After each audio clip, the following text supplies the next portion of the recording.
Okay, so before we begin, I would like you guys to read some of the text on screen.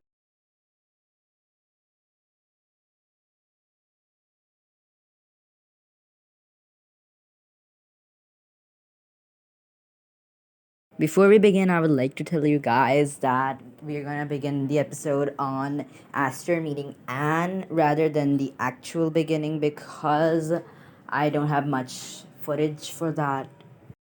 Aster goes to the dorms and finds out that his roommate is Anne, who is a very cheerful and energetic girl. After a long day, he finally gets to choose his starter, and turns out Anne got Oshawott, and one of his other classmates got a Bulbasaur. As Aster goes up to get his starter, he finds out it is Sprigatito. Sprigatito scratches Aster and runs away. Fast forward to night, where Ametio comes to get the pendant from Aster, but Freed comes to save Aster, and then a whole fight between Charizard and Cerulege starts. And Aster thought it was a good idea to jump off the school rooftop, but then his pendant glowed, and then a force field appeared and covered him and Sprigatito. Regardless, he still fell, and Freed saved him and took him to the ship. But Ametio, being Ametio, followed them onto the ship. With his minions, of course. Aster, being Aster, thought that he was doing nothing, and he commanded Sprigatito to use Leafage, even though he knew Sprigatito wouldn't be able to use it. Let's just see how it went.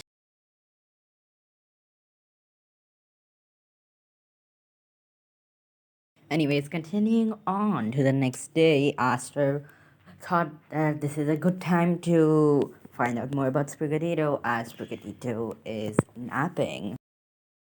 In the afternoon, he decided to battle Palmy as he took a liking to Palmy.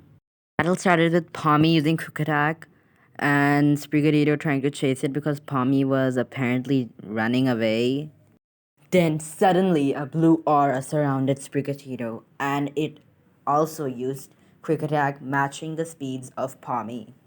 Then Sprigatito cornered Palmy and used a giant leafage straight on Palmy, but two of the leaves hit Palmy's cheeks, powering up its next thundershock, which in turn caused an explosion to occur.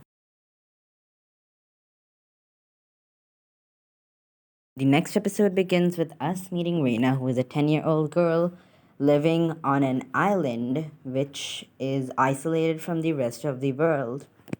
Then we transition back to the ship where Orla is telling Freed about the scratches on the ship that happened due to the storm last night.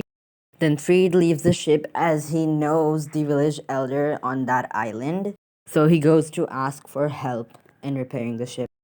Aster goes with Sprigatito to find Fuecoco because Fuecoco did not show up for breakfast. In doing so, he finds Fuecoco's claw marks on the battlefield, so he goes down the ship to search for Fuecoco in the forest. Then we see Fuecoco eating some berries from a little hole in a tree. Then we transition to Reina finding Fuecoco singing on the island, probably after it has eaten. So Reina goes after it to compliment its singing, but Fuecoco keeps running away. Finally, they stop at a place where Fuecoco falls down. Then Reina catches it and takes it to a tree stump to talk with it. Then we see Aster and Sprigatito looking at the berries that Fuecoco ate, and Aster figured out that Fuecoco ate them because Fuecoco is a glutton. Aster also gets to find out that the berries were of the bug-type Pokemon as well as the Bellsprouts that were living in the forest, so he ran for his life because the Pokemon thought that he and his Sprigatito ate all the berries. Then Aster runs to the side and spots Fuecoco with a girl on the branch of a tree? So Aster told Reina that he has to take Fuecoco back to the ship where Fuecoco belongs. Then, as they're going back to the ship, The bug type Pokemon as well as the Bellsprouts come back again, and this time they wrap them in the string shots and take them back to the forest. A turn of events, Palmy comes and saves them.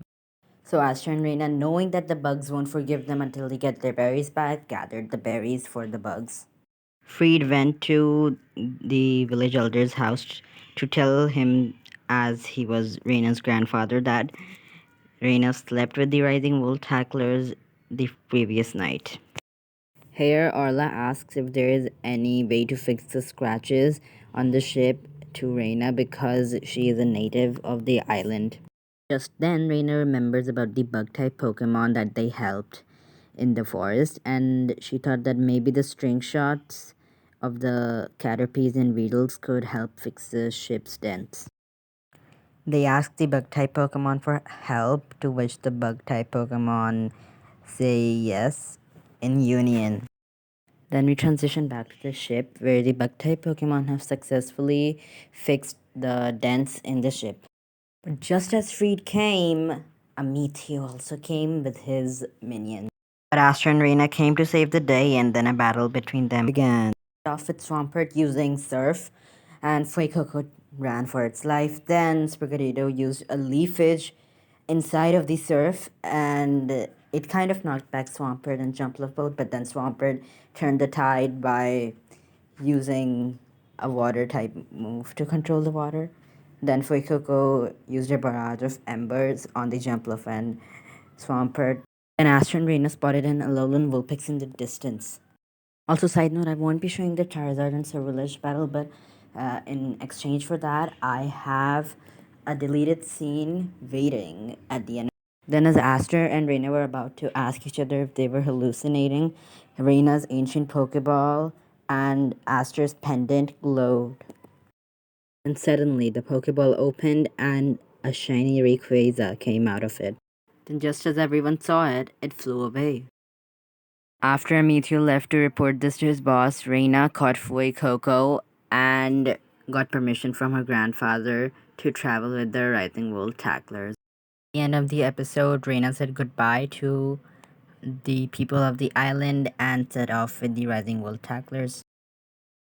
After the destructive battle of Sprigatito and Palmy, Molly told Aster about Palmy's backstory and how before it came onto the ship, it was a wild Pokemon that used to battle a lot.